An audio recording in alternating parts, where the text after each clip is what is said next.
Welcome everybody to another episode of Hockey Playoff Edition with Mike and Xavier. I am Mike, and this is my partner Xavier, my longtime neighbor for over 20 years. And so, Xavier, how you doing today?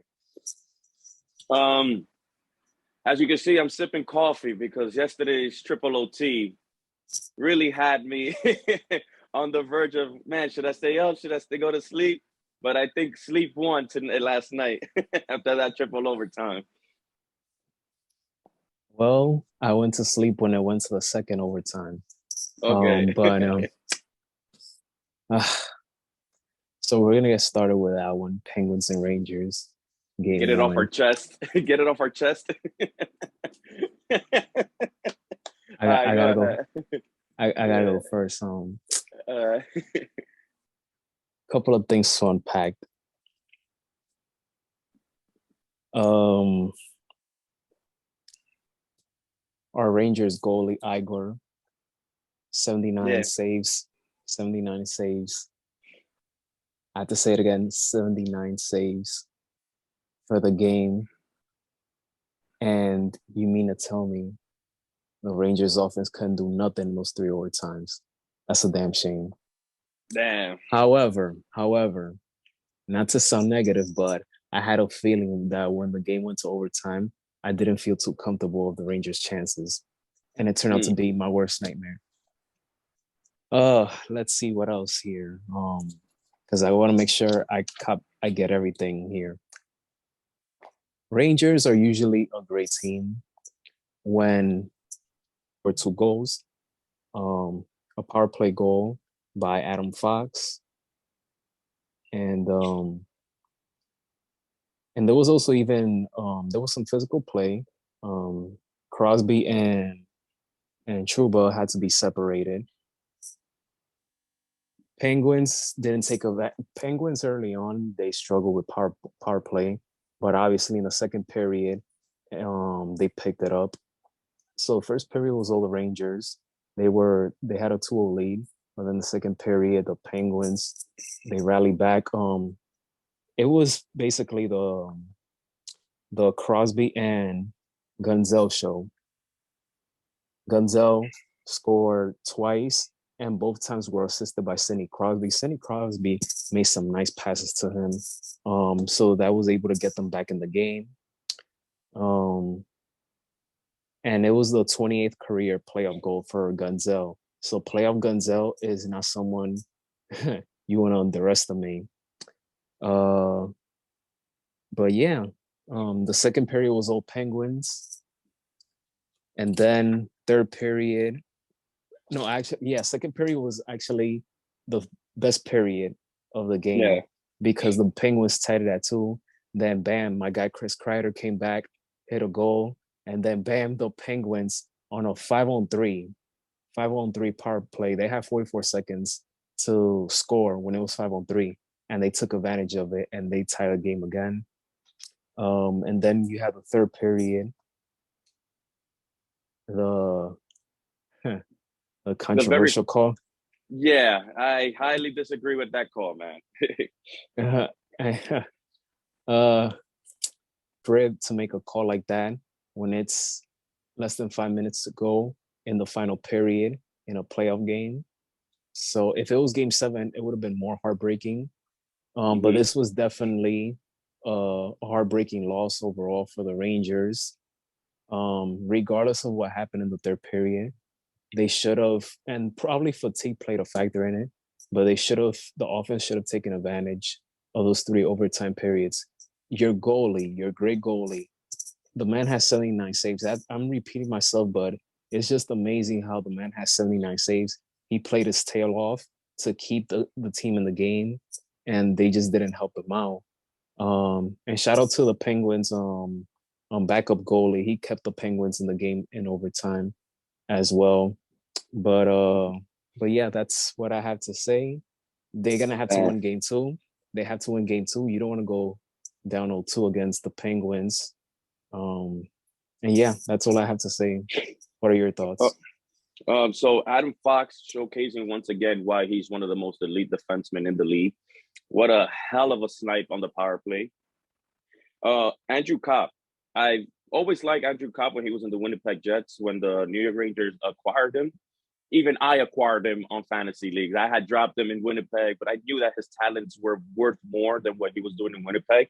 And as soon as the Rangers picked him up, forget about it. He's been lights out. So Andrew Copp, I know he's definitely going to be playing a role in when it comes to depth scoring for the Rangers. Chris Kreider, hell of a goal on that shorthanded on the penalty kill. Yes, I would agree. Jay Gensel, man, from the Penguins, he's been lights out.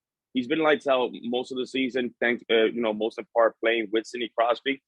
As you said, most of those assists came from Sidney Crosby. Sidney Crosby is just a damn wizard when it comes to hockey IQ. That's just the fact.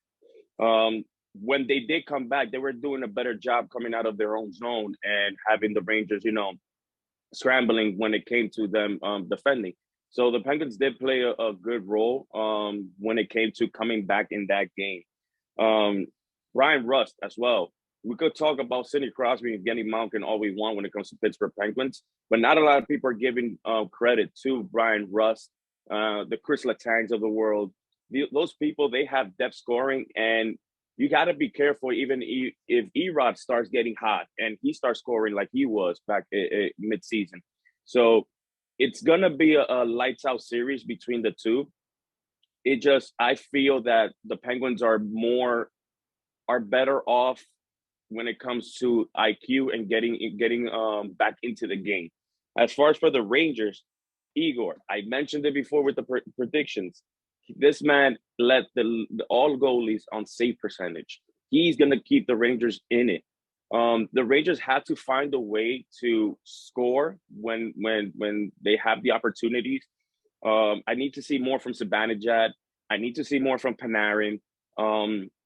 Chris, right now, it's just looking like the Andrew Copp and Chris Kreider show out there with Igor as well on net.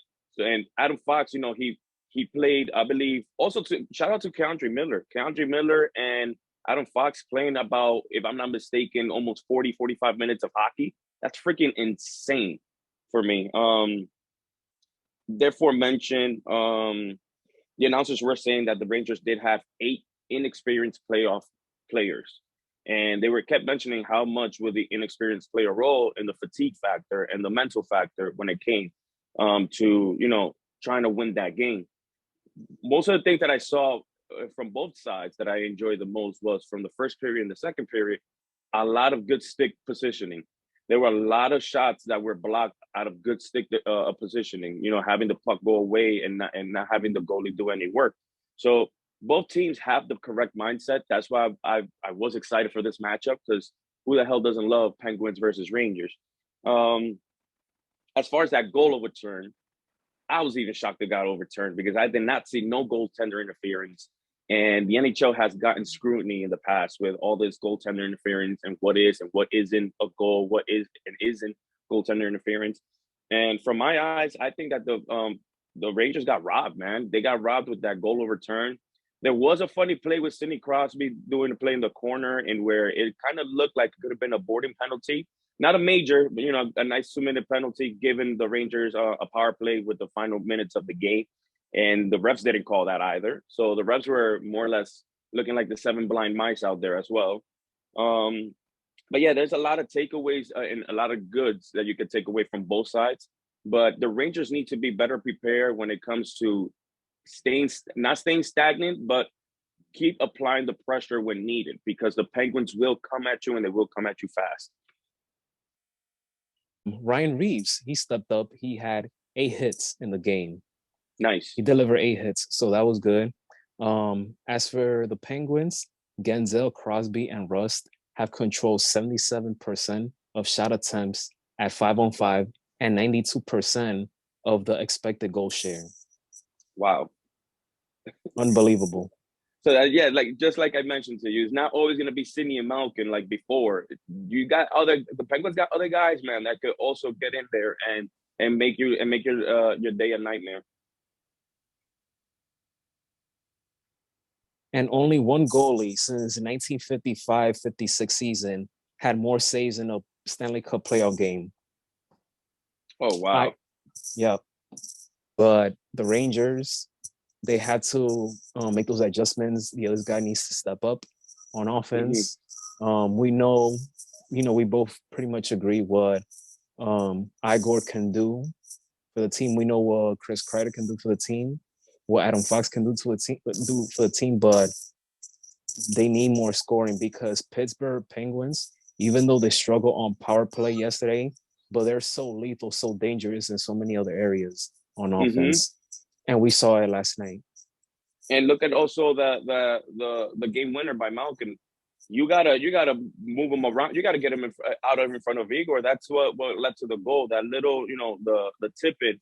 The man could play in front of the net. So you have to be more aware of where are the opponents are on the ice, where the puck is going, and not stay stagnant because it will bite you in the butt, and then you're gonna end up losing the series.